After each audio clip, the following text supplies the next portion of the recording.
Hi friends, బాగున్నారా? నేను కూడా బాగున్నాను. ఈరోజు మునగాకు పొడి చేసుకుందాం రండి.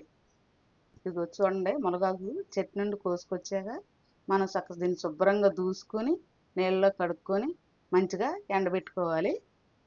మునగాకు కావాల్సిన పదార్థాలు: మునగాకు అండి, కడిగి ఆరబెట్టుకున్న మునగాకు, ఇదిగో కరివేపాకు అండి, ఎల్లుల్లిపాయలు, జీలకర్ర, ఎండుమిరగాయలండి.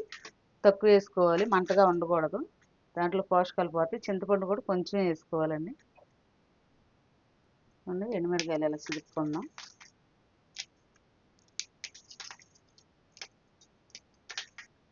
ఇదిగోండి, మిరగాయలు చిలిపేసుకున్నాం. ఇప్పుడు కళాయి అంటించుకుందాం. గ్యాస్ అంటించుకుందాం. కళాయి పెట్టుకుందాం. కొంచెం ఆయిల్ పోసుకుందామండి.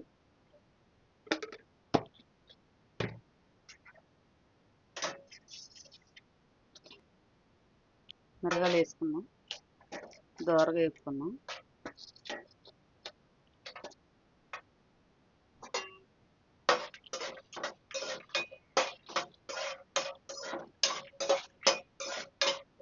దోరగా వేపుకోవాలండి, బాగా చేదు అయిపోతుంది, అది మాడకూడదు.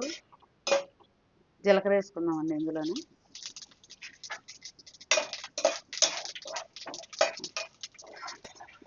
వేగిపోయిన చూడండి, మిరగాయలు తీసేసుకుందాం. ఆయిల్లోనే మునగాకు పొడి కూడా వేసుకుని వేపుకుందామండి. మునగాకు వేసాం కదండి, కొంచెం దోరగా అయ్యాక కరివేపాకు కూడా వేసుకున్నాము. మరి మునగాకు చాలా మంచిదండి, మనకు తెలియదు దీని విలువ. నేను ఎప్పుడు చేస్తూనే ఉంటాను, మునగాకు పొడి, మునగాకు ఏపుడి అన్నీ చేస్తాను. మరి పిల్లలు తినరు కాబట్టి ముందుగా అన్నంలో కొంచెం వేస్తే తింటారు. కంటినరాలు చాలా మంచిది. కంటినరాలకి ఏంటి, బ్లడ్ బాగా పడుద్దండి. మనం 4-5 యాపిల్స్ కాయలు తినే కన్నా మునగాకు పొడి ఒక స్పూన్ కూడా తింటే చాలండి.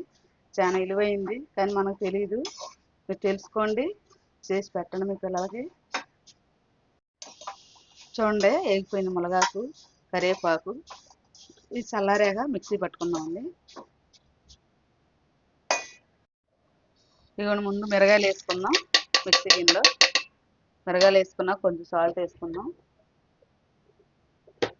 సాల్ట్ వేసుకుందామండి. మిక్సీ పట్టుకుందాం, మిక్సీ ఆడుకుందామండి. మునగాకు వేసుకుందామండి, మిక్సీ గిన్నెలో వేసుకుని మెత్తగా ఆడుకుందాం.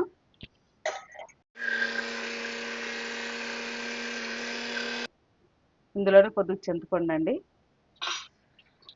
ఎల్లుల్లిపాయలు వేసుకోవడం వల్ల కమ్మని వాసన వస్తుంది, టేస్ట్ కూడా వస్తుంది, ఆరోగ్యం కూడా. నలిగిపోయిందండి పొడి, గిన్నెలోకి వేసుకుందాం. మునగాకు పొడి రెడీ అయిపోయింది, మెత్తగా అయిపోయింది. రోలు ఉన్నవారు రోల్లో కుట్టుకోవచ్చండి, చాలా కమ్మగా ఉంటుంది పాత పద్ధతిలో చేసుకుంటే. మనం ఇప్పుడు మళ్ళీ అన్నీ మిక్సీలే కాబట్టి మిక్సీలో చేసాము. చూడండి ఎంత కమ్మగా ఉంటుందో అసలు. నెయ్యి వేసుకుని కొంచెం తింటే వేడివేడి అన్నంలో చాలా బాగుంటుందండి. పిల్లలు తిన్నాను మారం చేస్తే వేడివేడి అన్నంలో, ఫస్ట్ అన్నంలో కొంచెం అన్నంలో ఓ ముద్ద పెట్టి పెట్టండి. బ్లడ్ సర్క్యులేషన్ బాగా నడుస్తుంది, కూడా బాగా పడుతుంది. మీకు ఇంకా వంటకాలు కావాలంటే కామెంట్లో పెట్టండి, నేను చేసి చూపిస్తాను. మా ఛానల్ మట్టుకు లైక్ చేయండి.